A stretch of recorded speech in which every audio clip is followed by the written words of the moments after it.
Hello guys, आज चाहिँ हामी बुङ्गुर काट्न आएको है बजारतिर। यता हेर्नु बुङ्गुर यहाँ छ हैन, भित्र पनि छ के त्यहाँ 3-4वटा। आज यो बन्छ होला क्या, झ्याप लाएर चैते दसैँको निदाइरहेछ, हेरिरहेछ। यता पनि छ खोर है,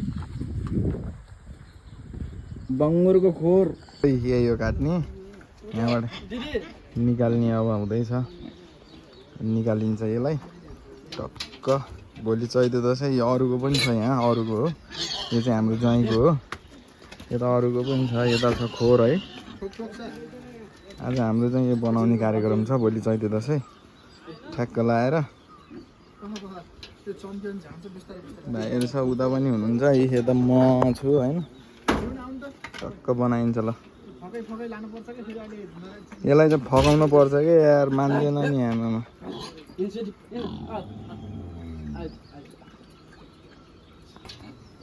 अब चाहिँ निकालिन्छ है टक्क। तरिका पनि हुनुपर्छ होइन यसलाई निकाल्ने। अब ल ल ल हिँड ल, अब निस्किँदैछ है टक्क। ल अब निस्किँदैछ उता टक्क। अब यहाँ लिएर झ्याप्प बनाइन्छ। यता ढोका लागिसकिन्छ। ल अब यता आउँछ है ठ्याक्क लाएर, यता छेक्नु पर्यो फेरि ठ्याक्क। अब आउँछ है, आयो यहाँभित्र लिएर चाहिँ बनाउने यो ठाउँमा। यता आइरहेछ, अब यसलाई घुसाउने हो कि अरे, गाह्रो छ फेरि। ए ल आयो है। ल खुट्टा बाँधौँ अब, यसको खुट्टा बाँध्न पनि पर्यो। ए भाले हो ट्याक्क, यसको मासु हान्न पर्छ होला लगभग 65-60 किलो। जेसिबी हो, जेसिबी।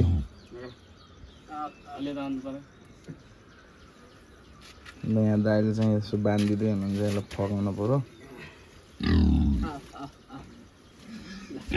नचम्काम न, नचम्काम त्यसरी नफालम, नफालम। खाँदैन के, खाँदैन। छोडिदिनु न तपाईँले, छोडिदिनु क्या। अनि ल एक बानियो।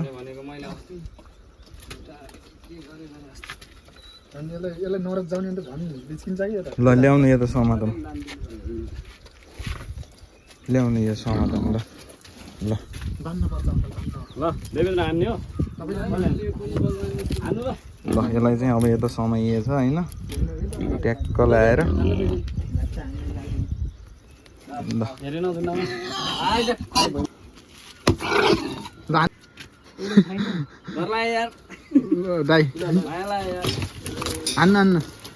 यसरी चाहिँ हुँदैछ खराक खुरुक।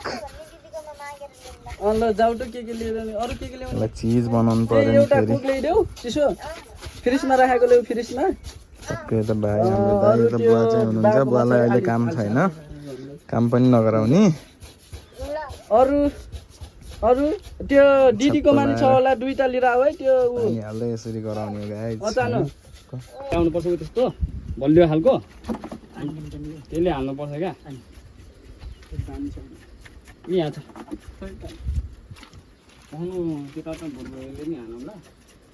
सुँगुरको मासुमा पल्केको मासुमा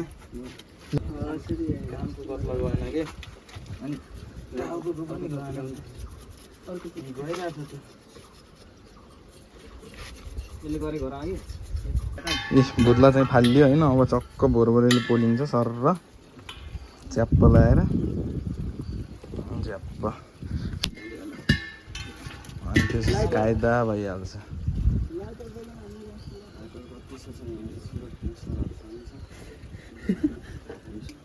अब चाहिँ पोलिन्छ भरभरले च्याप्प लगाएर। अनि बा, अनि कस्तो लागिरहेछ त बङ्गुरको मासु होइन?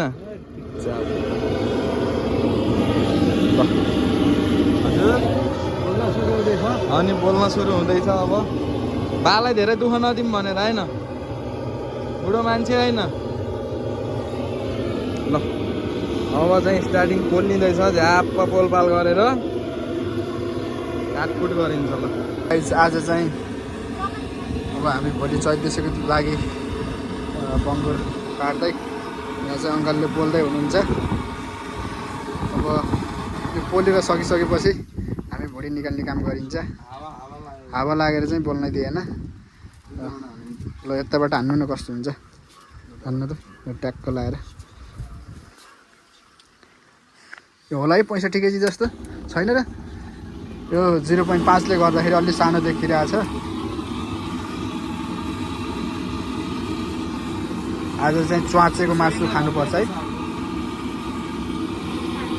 खाने भयो आमै गाइज, मासु चाहिएमा हामीलाई सम्पर्क गर्नु होला है। आज चाहिँ धेरै समयपछि लङ टाइमपछि हामी यस भ्लगमा जोडिन आएका छौँ। आज चाहिँ बङ्गुर काटेको दिन। खै कति बजिसक्यो। अब यसलाई चाहिँ पोलेर सकिसकेपछि हामीले चाहिँ फाडफुड गरिन्छ।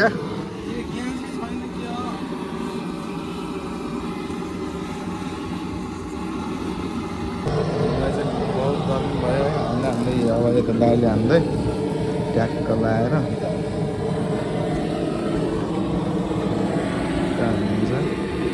हेलो गाइज, ल हामीले चाहिँ पोलपाल गरेर सकिसक्यो। अब यहाँ चाहिँ अब यताउति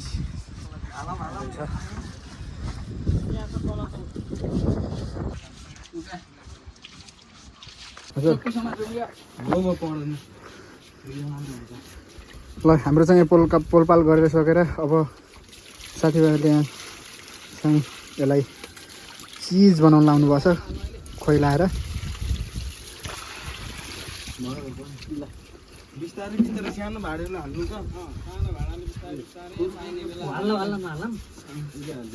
मैले त्यही सिकाइरहेको छु देवेन्द्र सरलाई पनि। देवेन्द्र सरले सिकिराख्नु भएको छैन। ज्वाइँ नसुवाई टुप्पिया सात्र घुमाइदिन्छु अहिले।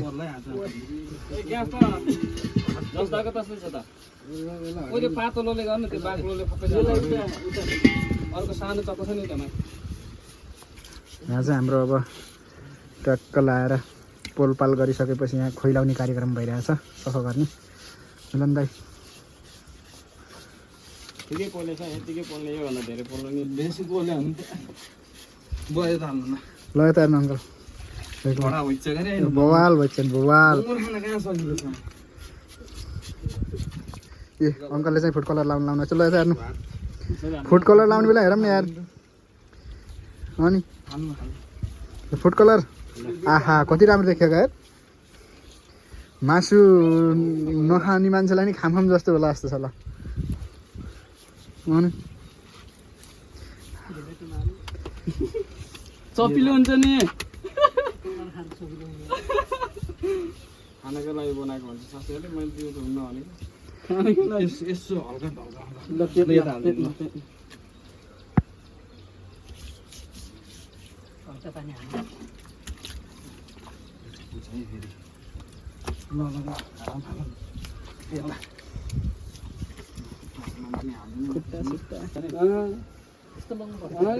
त्यही मान्छेहरूले यो रुचाउँछन् कि 70 रुपियाँ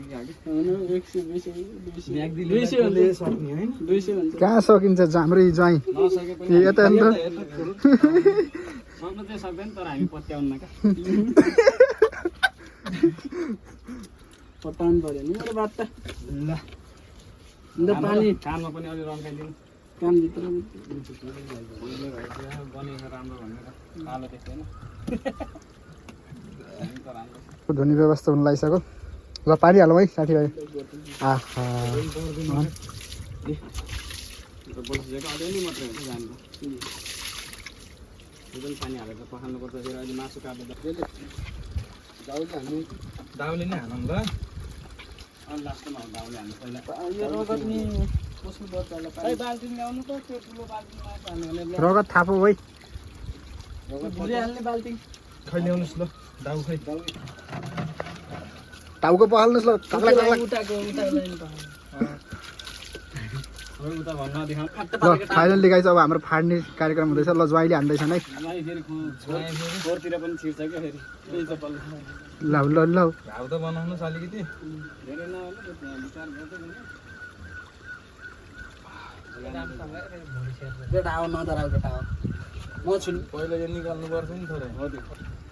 यो चाहिँ बङ्गुरको के अरे नाइटो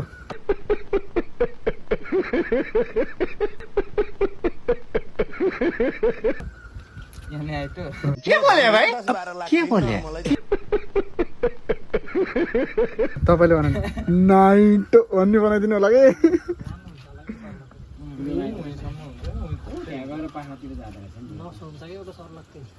सर्लकै नसुहाउँदो रहेछ नि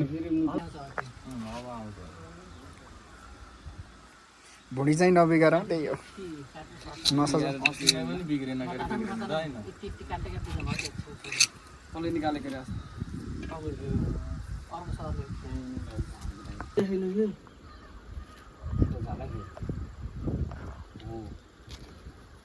एकजना जसले निकाल्यो नि हुन्छ त्यो पिसा फाइल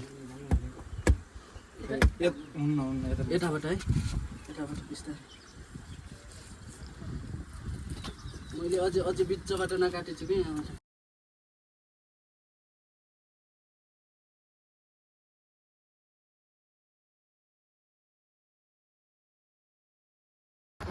ल मासु लगेर दे दुईजनाले माथि एकजना चाहिँ त्यहाँ सफा झिँगा धपाउनु पाउनु भने